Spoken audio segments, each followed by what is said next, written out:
Good morning, everyone. This is Jim the Keys Bartender coming to you from the Florida Keys. We're at the end of our rainy season. We're expecting some cooler weather to come our way. I don't know if do you hear? You're not going to be able to answer me anyway. It's not like you're listening live. So you won't be able to respond on chat to tell me that. I understand that. We're at the end of our supposed rainy season. We still have at least another month as it drops precipitously, hopefully in the positive, a reduction in tropical activity. I mean storms that could develop into hurricanes. So that's a good thing. And we down here at the Catch, we've been very busy. The Catch Restaurant in Key Largo, mile marker 102, Oceanside. I want to talk about the amateur restaurant critics out there a little later, but I'd like to talk about some new friends I met. And I don't want to mention their names because I didn't ask them I didn't ask them for permission to mention their names. So these are friends from New Jersey. They're friends of other friends I met, a married couple, and they're down here for a visit through this Monday. Nice people, enjoying them, very interesting. They were in, I think it was the last time they came in. They came in Wednesday night, and then I saw them last night. Today is Friday. So they were in Thursday night. And the woman brought in a coconut cocktail. It wasn't still a cocktail, but she's just fixated on this coconut. And I always thought that is the essence of tropical libations. You know what I mean? Anything in a coconut. Nothing says that you're on vacation more than holding a coconut in your hand. And I have pictures of them holding the coconut. And I couldn't use it because I didn't get permission. I don't want to be one of those people that do that. If I had a picture of someone and they didn't show their face, I could show it, but I want to ask them. I always can put it on later. But we spoke about that. There's something, the locals don't want to hold the coconut because it gives the air that they're not from the area. And people who aren't local like the idea of holding the coconut because it's quintessential symbol. Hey, I'm fucking drinking and I'm on vacation. That's it. I don't give a fuck. And I like that. And I like running up into people from my neck of the woods talking about things. It was interesting. I spoke to them. They're from New Jersey, but they don't do they're not Eagles fans. I think they're originally from other parts of the country. They're not Eagles fans. They're from that South Jersey area, Deptford Township. They don't go down to the Jersey Shore. Oh my God, I'm going to have to take this phone and call its wife. And since I'm doing it live. Okay. Hey, hon. I'm doing a podcast right now live. Yeah. You're doing podcast? Yeah, you're on it right now. It's live. Talk to you later. No, is it important? Do you want to tell me something? They don't hear you. You can call me later. It's fine. It isn't? Tell me. Your voice isn't showing up. Okay, call me later. Love you. Bye. Oh. Well, I guess it wasn't as serious as it was. So the wife just called. And I just started a podcast. I'm going to find out in about 30 minutes. I can't pause it because it's live. Otherwise, I got to shit can all this audio. And it's gold, isn't it? No, it's not. Well, I had a little text interchange with my buddy Pat McGeehan in Philadelphia. And you ever have those text messages? You don't know how serious they are. He was apologizing for an interchange we had with a friend of ours up in Philadelphia. He mentioned that he was visiting down here in Key Largo, and the person had so many choice words, and they said they pretty much, the guy who we're still friends. I don't know if he's holding any hard feelings, but he called me some what was it? A Biden supporting gay libtard radio boy. It was funnier the way he said it. And the only thing I took umbrage of it was the radio boy part. He could have called me podcast boy. So Pat thought maybe I was offended. I don't know if he thought I was offended because I mentioned on the podcast, or he spoke to this guy again and realized how heartfelt his feelings were about that. And I don't know. But I don't, obviously, if I do have problems with people calling me names, I probably wouldn't say any of this stuff. So I don't really have a problem with it. And I do appreciate that you think my feelings were hurt. They were not. I'm a bartender. I may out my feelings sometimes and stuff like that, but it usually goes over like water off a duck's back. I don't really care about it. I've been called lots of things. People come in to get angry. We don't have what they have. We don't have what they want exactly. And there's some people that come in, or, generally in life, there's some people that are prepared to be confrontational, prepared to be angry. And I'm not just talking about politics or worldview. I'm talking in general, in particular. They're just looking for a foil, someone to be angry at. And sometimes, if you're steadfast in your views, you can be that foil, right? There's some people that come in and people say, well, listen, if you kept your mouth shut, Jim, you wouldn't have to worry about it. Just keep your views to yourself. Talk about what most people, people say they don't want to hear about this stuff, so don't listen to it. It's not forced down your ear. This is a voluntary, this isn't state media. This is personally, it's not even really, you'll hear commercials and stuff like that on the show in between. It's not even the views of the people that have the commercials. Sometimes the commercials are the antithesis to what I would necessarily, I don't even know what they play because I'm not at that point yet. The things I do push right now are the Cash Restaurant, tourism in the Keys. Try to give little updates for things like that, to people like wedding. But I know when I do that, it's the antithesis of doing a commercial is mentioning strong feelings, strong subjects that people have strong opinions on. So it's really interesting when some people make it their livelihood, when something's their livelihood, that they would go against the grain with that. Now, if you're making money as one of those people that are on your soapbox and you say either on the left or the right, whatever, and you get endorsements due to that, then it kind of makes sense that you do the views. Now, when you are just open in public, let's say you're talking about fishing or cooking or hairstyling, right? If that's your expertise, you bringing in that stuff, that other stuff, kind of would cut your audience. You kind of like piss off part of your audience. Now, me, the Keys bartender, would lead you to believe that most of the time we'll be talking about drinks. And we don't. I'm just talking about being a bartender, and bartenders talking. For me, some people say, shut up, you're a bartender, just make your drinks. I understand that part. That's not what I do. I'm not that kind of bartender. There are craftsmen that do those things. I make a decent old fashioned. I know some of the old drinks. I know some of the new drinks. I think I'm pretty good. I'm good with the small talk. So, but there's other people that are crafts people. I'd say crafts people better, bartender. And remember, when I say bartender, it applies, it's a unisex term when I use it. Not that anybody uses the term barmaid anymore. It's like when 80-year-old restaurant man who's smoking cigars, we're looking for a barmaid. A barmaid? What do you want? You want to wear the little like 18th century Downton Abbey kind of outfit behind the bar?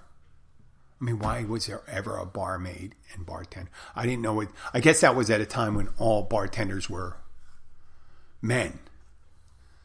But I remember in some of these westerns, you always see one of those saloon ladies behind the bar.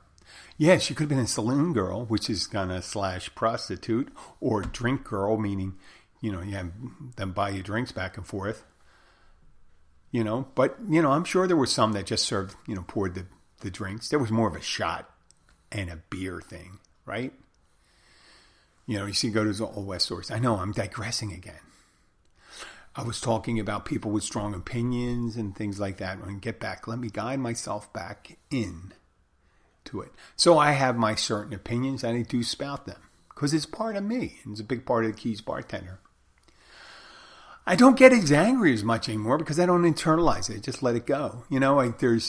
There's people out there, they're just there to hate. And I try not to hate. I believe, this is the way I think, I believe some people have legitimate concerns why they don't agree with me. And they're all legitimate, really, to them. They're legitimate. But on an objective level, when you talk about these are real things you're concerned about. And then there's fake things you're concerned about on both sides, right? I think the strongest right now, the fake stuff, is the QAnon bullshit. And we know a lot of people are into that stuff. And they get to make up all the crazy stuff or listen to something crazy and they just follow it along. And you have to listen to it. One of our locals here, not necessarily a QAnon thing, but you heard me mention, he's well known in the area. He's a flat earther. He's a flat earther, meaning he believes the earth is flat. And one of the things he likes talking about, he talks about if you pour water on a basketball, it doesn't stay. And I'm like, oh, okay. So we have a real physicist in our midst. He holds up a glass and he's looking at the water and he says, I don't see a curve in it. And I'm trying to remember. Oh, he's still talking about it. I don't know where that just came out. And he just yells real loud, wake up, people. Stop being sheep. The earth is flat. I mean, okay. That's the guy that I make shit up the most for. And he gets pissed off. And he says, you're just making that stuff up. And I said, well, you're spouting things that was made up. You're spouting, items that were made up by other people. So I'm going to make up stuff and maybe you can spout it. Like the evil chicken sex ring. Now I can go multiple ways with that story. It's humans having sex with chicken or chickens. And the people are evil, or evil chickens having their own sex ring. I think that's a little more disturbing. But I usually start out with something like that. When someone mentions something, I try to segue into something. If they mention, the same person, if there's an opening into the conversation, and sometimes I'm invited to participate, which I really like.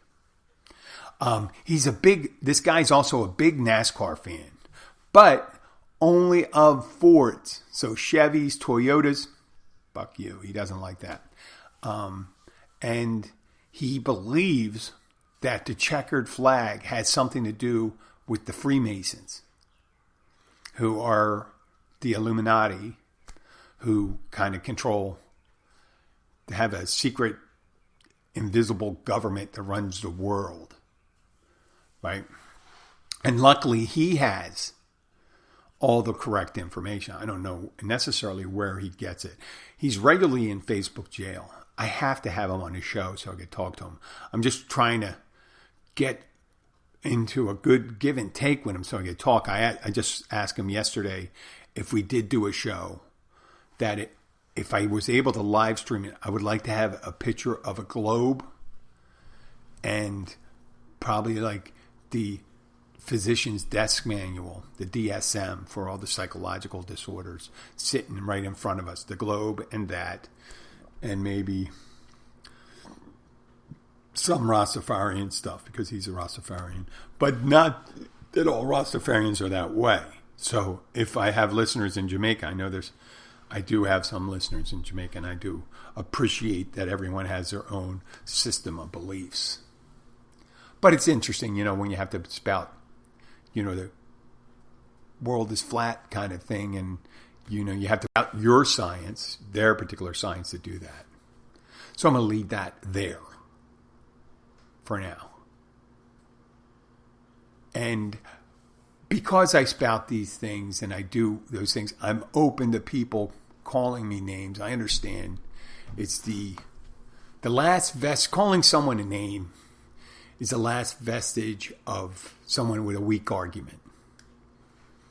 In a debate, they fall onto the own thing. Oh, listen, like if you come up with your own, you got to give the opposing view. Well, sometimes you don't have to give an opposing view. Really? Do pedophilia? Because they use that kind of pedophilia Pizzagate thing. There's no opposing view. Everyone's against child sex abuse. I mean, every sane person's against it. Now, how you use it, accusing people, it's funny. It's ironic that a lot of just as many of the believers as the non-believers, but if you find a lot of the people that are accused of abuse and things like that, you'll find them of both political ilk, the left and the right, probably evenly. The difference on some sides is that they got to keep their mouth shut about accusing other people of it, but one side seems to accuse the other side more than anything else, and you have just as many, if not, who knows what the statistics are. I don't think they're at least 50%. It could be worse, and stuff like that. They just get caught. They get caught up in everything they accuse the opposition of. If there's corruption, they're corrupt. If there's sexual proclivities that are deviant that they point out, they're participating in that. It's almost like a self-hatred. Meaning you got to say this stuff. You got to be anti-drugs while you're out. While you're talking. You got to be anti-drug, fiscally responsible. But at the same time, those same people are trying to score coke and rip off their clients and shit like that. So be careful that are people that are big proponents of certain things. Sometimes they're the worst offenders. And speaking of worst offenders, there was a post, and now I'm responding to a post. It's on a local thing. What's up, local Florida Keys? And someone goes in there and starts talking about restaurants. And they have multiple claims. And one, they say the quality of food's bad. 2, the prices have gone up enormously. 3,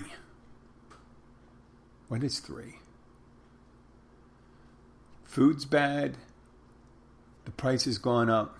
Oh, and locals should be given a discount and stuff like that. Oh, and there's not enough workers. Okay, let's address them. Quality of food, that happens. Get the workers thing and the food quality thing. There we go. 2 things. You think they're diametrically opposed, not having enough workers and the quality of food. When people are under stress and they're understaffed, you got the same person doing more work. Right? And you get diminishing returns sometimes, meaning you have someone that's very skilled doing something. If you had the best brain surgeon in the world operating on your skull, and you tell them, I know this normally takes 8 hours, but you have 30 minutes. 30 minutes? Okay. Similar. I'm not talking about what you're doing is when you're speeding up someone's process, you're sure to get diminished quality. It just happens. Now, on the price thing, every news item here, first of all, we're in the Florida Keys, and everything's more expensive down here. That's been that way for a long time. It's been that way for a while. But on top of it, you see the news item, inflation and running rampant. Processed food, chicken, and all this stuff. fish, the price has gone up. Fuel's gone up, so going out, using fishing boats, getting the fish. I don't have to explain everything. Everyone knows that. Right? So it's reflected in the price. And because you can't get enough workers, you have to charge more. You have to pay people more because you have a smaller pool of people to work. Now, whether you think it's because people don't want to work or there's not that many workers to fill the positions, because the price of living down here has gone up dramatically. If you look at the rents, people just say, if you ever hear this thing, physician, heal thyself. Well, rents have gone up, so you don't have people living down here, so you got to go further and further afield to get people to work. And we don't have a big pool of people down here to pick from in the Keys, so they have to come down from the mainland. In order to entice them down the mainland, you got to offer them more money. If there's a $15 job on the mainland, you got to offer them like $20 down here. Or more, you know what I mean? $20. You have to do a little more. They got to start, people are leaving. They're looking for benefits. They're not looking for 15 hours a week. Like in the old days, it's just the old days were 2 years ago. But things have changed. So we covered price, workers, locals. Now, I love my locals. And we do things for them because that's a frequent dining card. That makes sense. You get people, the more you come there, the more discounts you get.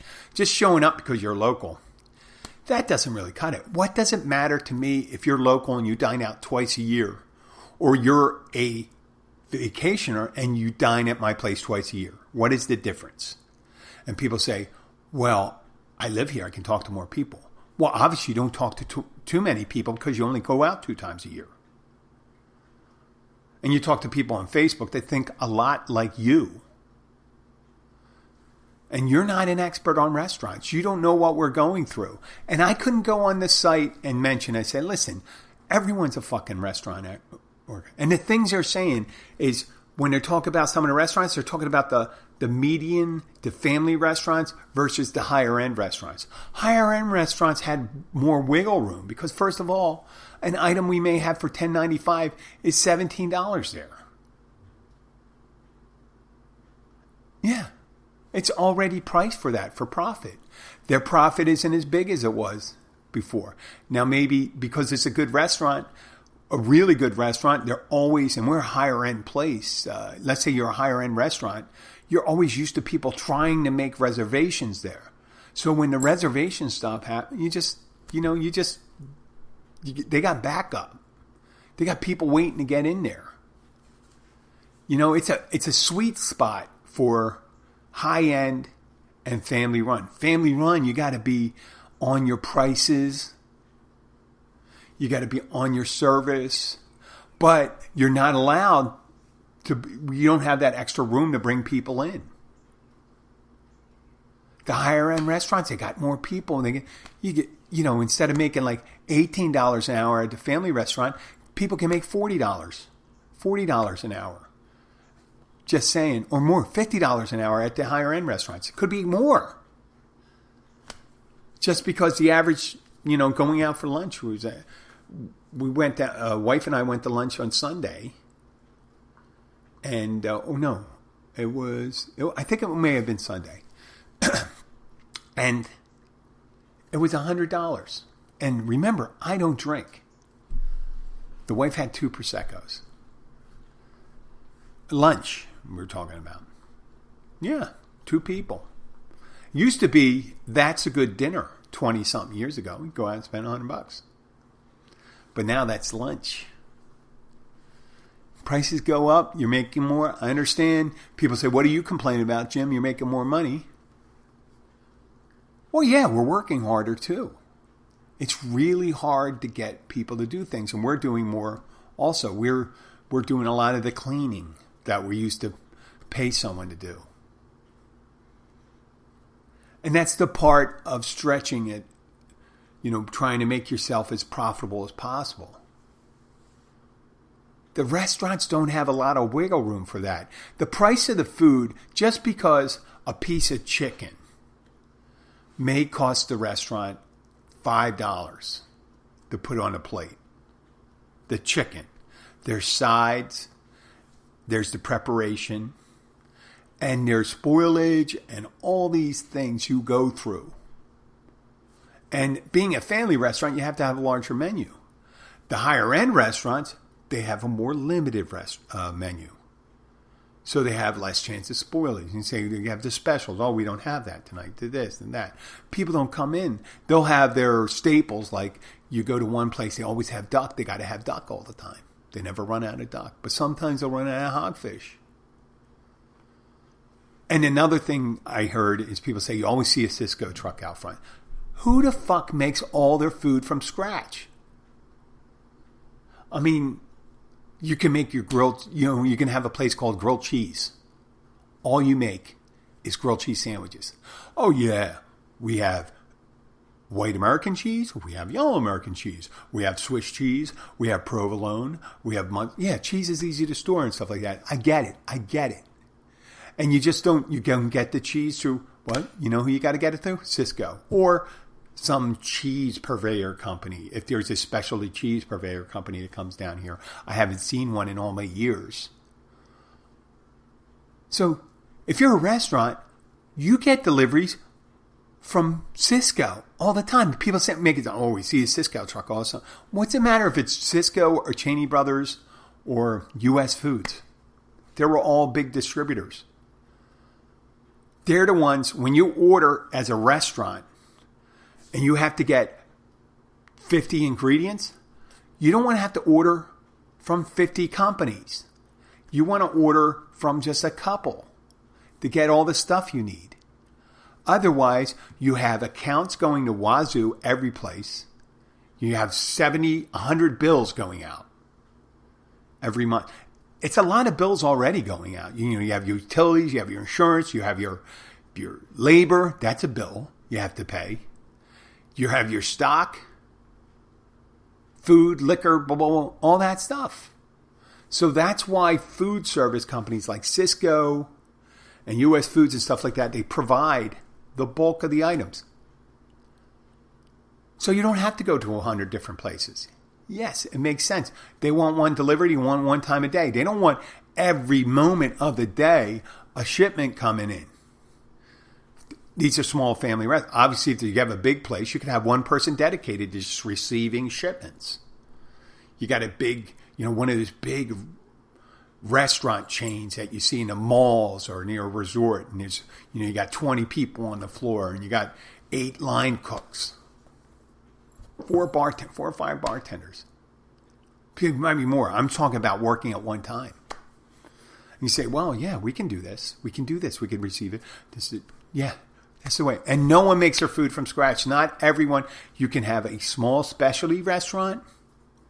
Let's say a pasta place where they make their own pasta. They make like 4 different types of pasta, which they can expand to different things they add in there. Or you can be like a grown-up restaurant and have a lot of different things, and that's where you need to have people, because obviously if you're a small specialty restaurant, you can attract people in because your expertise in pasta or pizza or sushi. But when you start spreading it out, it's harder. It's harder to do that. So it's a funny balancing act when you get food and you're putting it out. You want it to be as fresh as it can be and the best quality it can be. But you don't want it to be too high priced. Now, you got to see these price pressures, these restaurants. Unless you're in the restaurant business, you do not know, and you haven't been in a restaurant business recently. Oh, I worked in restaurants years ago. It's unique now. It's a unique situation. Think of all the situations you're in your life. Every time you do these things, every time you have, from month to month, you have unique situations. And we had multiple ones in restaurants this year. I'm not defending bad service, bad food, bad prices. But if you put out over 1,000 meals a week, one of them is bound to be bad. One of them is you should have, yes, you should have quality control. But in order to have quality control, you might have an extra prep guy come in to make sure to do the plating and know everything. And that's a cost. In order to get people in down here, we got to lure them in. Remember, most days it's like 40 minutes trip from the mainland. And that's to the upper Keys, not down to Islamorada. To Islamorada, we're talking 50 minutes. 50 minutes, that's an hour. So they really got to pay. You're going to have a hard time getting certain restaurants to open in certain places. You can't get that big down here. It's hard to do it. But if you're not that big, you don't have the depth. So we're dealing with all those things. But everyone's a fucking expert. Now, just because you cook at home and you make great food at home, you're making one meal, try making 20 meals at one time, 20 separate meals, and see how that works out. And do it day in and day out and see if your quality doesn't vary. And it happens. It's just a fact of life. Unless you're going to do stuff like Denny's. I'm talking Denny's the chain, not Denny's a restaurant here. There's a restaurant called Denny's. Kind of confusing here. Well, that's pretty much what I have for today. Next week, Monday through Thursday, I may be able to shoot out an episode. I don't know. But I will be away with the wife and family. We're going to the Polish embassy in Washington, D.C. and asking for asylum. No, we're not. The daughter has to get her citizenship papers from them. Even though she's a U.S. citizen, she's getting dual citizenship. It's important. It's just in case because we have property over there. And Abby has to renew hers. And I figured since we're up there, we're going to go and visit my dad who's feeling poorly. Okay? So we got all those things. Okay? And I said okay twice. I apologize for that. I don't want to be one of these people to remind. But we're going to be up there. I'm going to try to probably do one on the cell phone from DC. That'll be kind of interesting. Maybe you can keep bartender traveling. I did that thing from Poland. We'll see how it works out. But I will try to do one on Friday. And next Saturday, what is today? Today's Friday. Not this Saturday, but next Saturday, we have a big event at the Catch called the Witch's Ride, which I'll talk to you about. I'll try to do some recordings on that before. I don't know if I'll be able to do that. Maybe I'll set up my phone and get some sound bites give you an idea of what the Witch's Ride. Maybe some video. I'll post some video on that.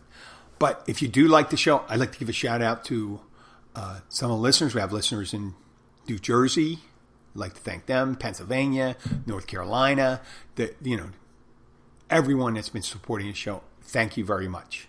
Please download as many episodes as you can. Share them with friends. Those downloads mean a lot. Those downloads mean a lot to the positioning of the show.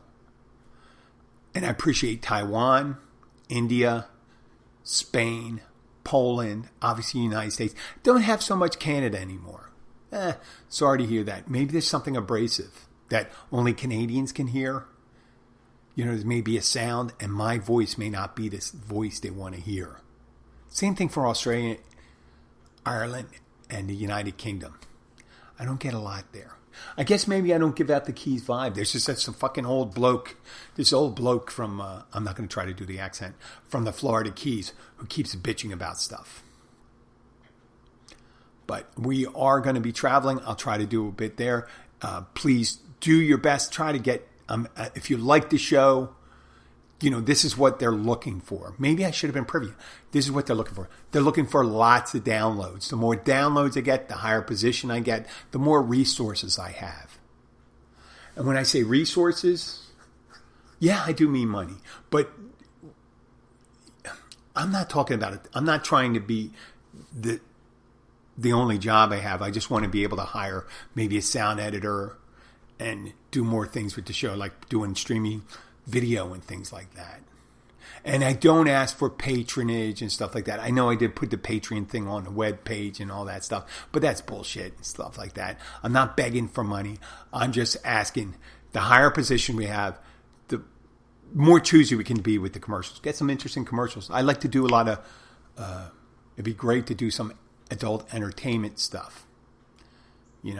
Some more mature content when I'm saying, get like Adam and Eve, or Eve and Adam, or whatever that thing is. And maybe the Lovers Boutique here in Key Largo, they would be a great sponsor if I could get them. And I do want to do a show from there. I want to do the episode called What's in Your Bag, and I'll just say, hey, listen, there's no video, and we can change your voice if you want. Make it sound like they're Darth Vader or something. I have a dildo and a blow-up doll. Whatever. That's what someone can say when they go, what's in your bag, when they're leaving. Also, I did mention to someone, if you do need a Fantasy Fest costume, the Lovers Boutique has regular costumes right in the front, which is kind of crazy. They got all this stuff, and people say, where can I get a costume? Well, you got to go in the Lovers Boutique. Now, don't go to the place where the dildos are and the homosexual porn or all the anal stuff. Go to the right, which is all the clothes, the costumes. Yeah, as soon as you go. It used to be. I haven't been in there a while. And I assume they sell batteries there. I mean, you would, wouldn't you? Be kind of crazy not to hop on that. No pun intended. I'd like to thank you for listening. This is Jim the Keys Bartender. I'll be back. I'll probably be back, tomorrow, Saturday or Sunday? I might be off Sunday. Maybe I'll do one or two episodes Sunday.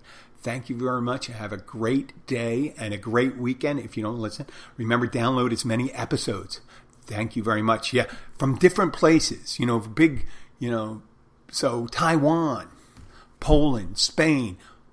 If you were one listener there, download all. I don't care. I don't care if you delete it afterwards. Download 500 episodes. Just leave it on and download. If you have unlimited space, do it on your computer. And, I forgot to mention, we are on Amazon Music right now. So all you have to do is ask, I'm whispering now because you can hear us. All you have to do is ask Alexa, play Keys Bartender podcast. Let me see what it says when you do it. Alexa, play Keys Bartender podcast.